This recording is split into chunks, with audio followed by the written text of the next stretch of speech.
नमस्कार. नर्मदे हर. आपल्या भाबरीतल्या महिलांना स्वयंपूर्ण करण्याच्या दृष्टीने पहिलं पाऊल, पहिला आशीर्वाद आपल्याला नर्मदा मायाच्या कृपेनेच मिळालेला आहे.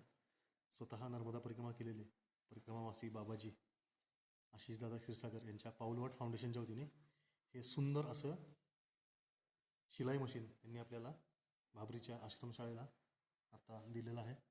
सर, खूप खूप आभार. या मशीनच्या माध्यमातून नक्कीच तिथल्या महिला स्वयंपूर्ण होतील असं.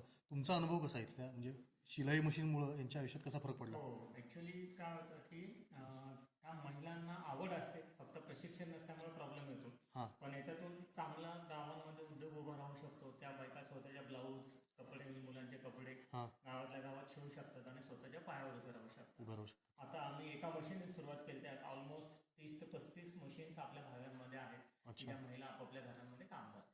बरोबर. तर हे खूप सुंदर आहे. हां. महिलांना एक आत्मविश्वास पण निर्माण होईल आपल्या आदिवासी भागांमध्ये पण, हो हो, आणि त्याच्यातून हळूहळू अशीच प्रगती होत जाईल. खरं खरं. धन्यवाद. नर्मदे हर. त्यामध्ये